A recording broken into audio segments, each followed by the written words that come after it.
Good afternoon, everyone. My name is Francois, and I serve as a graduate assistant for the Department of Kinesiology and Sport here at the University of Southern Indiana. Today, I'll be presenting my case study that I conducted over the past 7 weeks during the first body term of the spring semester. This project provided an opportunity to apply practical knowledge and gain hands on experience within the field.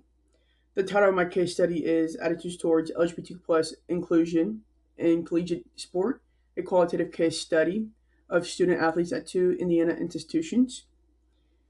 So, throughout this presentation, I will walk you through the purpose, methods, findings, and key takeaways from my research.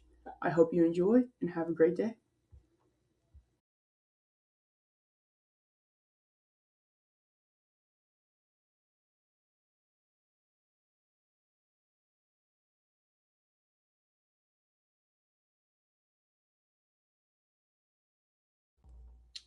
So, this slide presents my abstract, which serves as a concise summary of my entire case study. It highlights the key points, main findings, and overall purpose of my research, giving a quick overview before diving into the more detailed sections.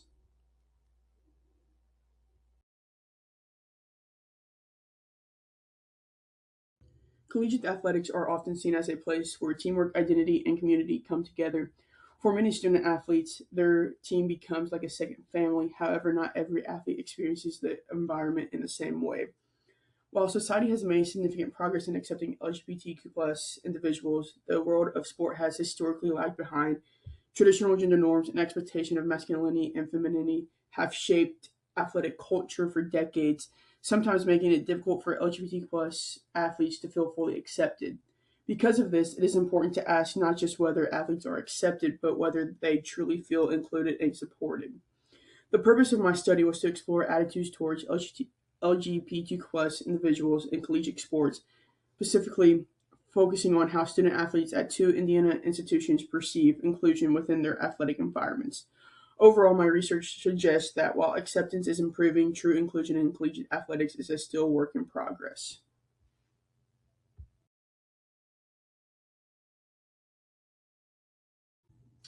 The goal of this study was to better understand how student athletes view LGBTQ plus inclusion in their own teams and institutions. More specifically, I focus on four main areas. First, athletes' general attitudes towards the LGBTQ plus inclusion. Second, the social influences that shape those attitudes. Third, how athletes describe their team climate. And fourth, their views on institutional support. To guide this study, I asked three main research questions.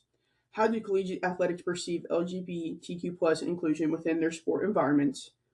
Second question, what social influences shape athletes' attitudes towards their LGBTQ plus teammates? And third and finally, how do these athletes describe team climate and institutional support related to LGBTQ plus inclusion?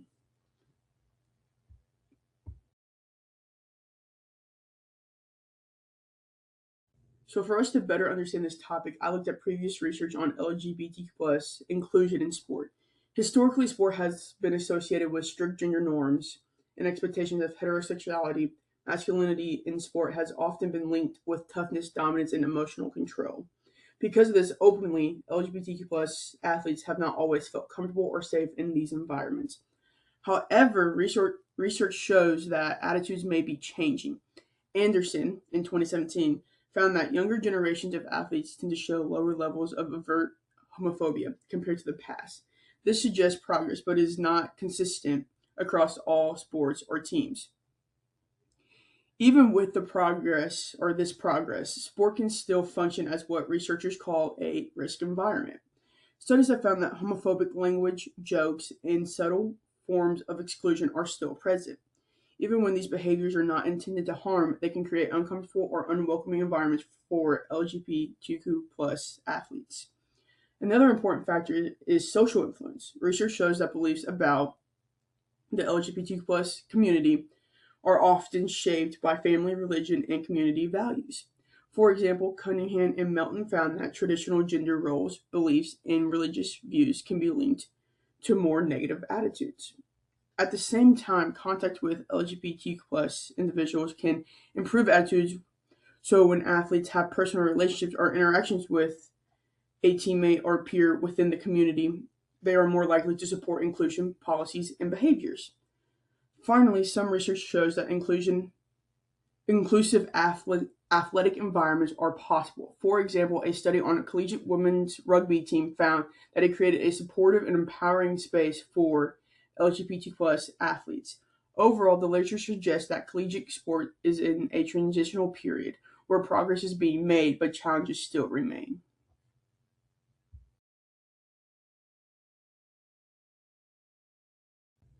For this study, I used a qualitative case study design. I conducted semi structured interviews, which allowed participants to share their experiences in their own words while still focusing on key topics.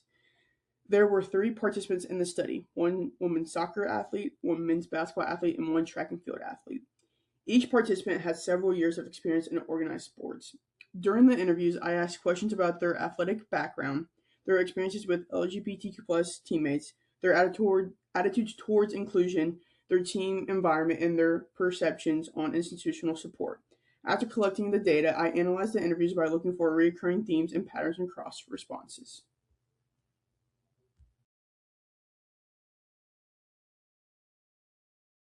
The first major theme I found was general support for LGBTQ plus inclusion. All three participants expressed that they supported the LGBTQ plus community and athletes and believed that the sexual orientation should not affect someone's ability to compete or be a part of a team. They emphasized values like teamwork, respect, and performance over identity. However, this support was sometimes conditional. For example, some responses suggested that inclusion was acceptable as long as it did not disrupt team dynamics or performance. This indicates that while acceptance exists, it may not always reflect deep or active inclusion. The second theme was the influence of upbringing and social beliefs. Participants described how their perspectives were shaped by family, religion, and community norms. Some mentioned being raised in more traditional environments where views on sexuality were more conservative. However, many also described how their perspectives changed once they entered college. Exposure to more diverse groups of people and new experiences helped them become more open and accepting. This shows that attitudes are not fixed and can evolve over time. The third theme focused on team climate and language. While participants did not report frequent or severe discrimination, they did acknowledge that casual jokes, slurs, or insensitive language sometimes occurred within their teams. These behaviors were often not directly addressed or challenged, which can contribute to an environment where LGBTQ plus athletes may feel uncomfortable or hesitant to fully express themselves. The fourth theme was institutional support. Participants recognized that their schools had non discrimination policies in place. However, they also noted that these efforts often felt limited or more procedural than meaningful. There was a lack of visible support, structured education, and open discussion about LGBT plus inclusion. This suggests that while policies exist, they are not always fully reflected in everyday experiences.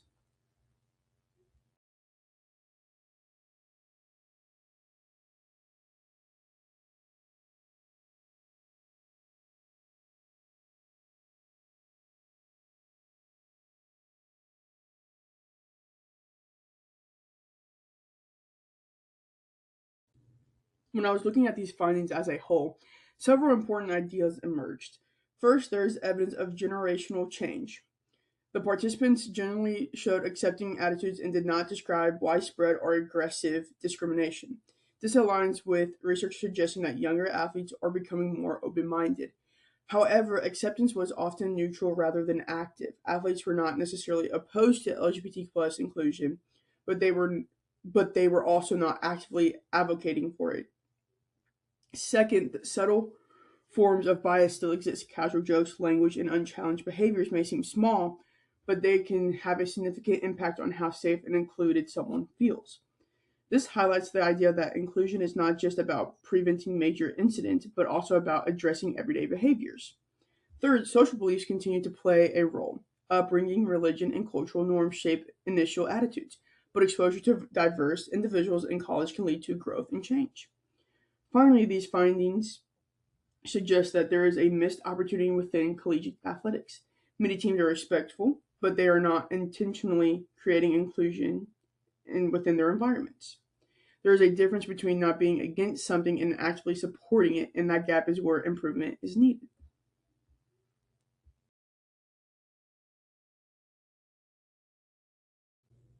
Based on these findings, there are several steps that athletic programs can take to improve LGBTQ plus inclusion. First, providing structured diversity education can help raise awareness and understanding. Second, coaches play a critical role and should model inclusive behavior and set clear expectations. Third, teams need to address harmful language directly rather than ignoring it. Fourth, institutions should create visible support initiatives such as events or campaigns that show commitment to inclusion. And finally, having clear reporting systems can help ensure that concerns are addressed appropriately. These steps can help move athletic environments from passive acceptance to active inclusion.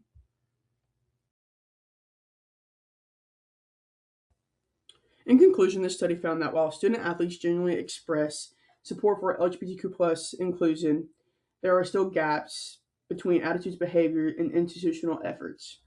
Acceptance is increasing, but inclusion is not yet fully, realized or recognized within the teams.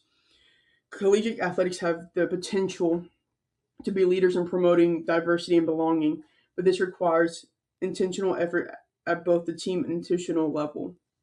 Ultimately, the goal is not just for athletes to be accepted, but for them to feel that they truly belong in that environment with that team.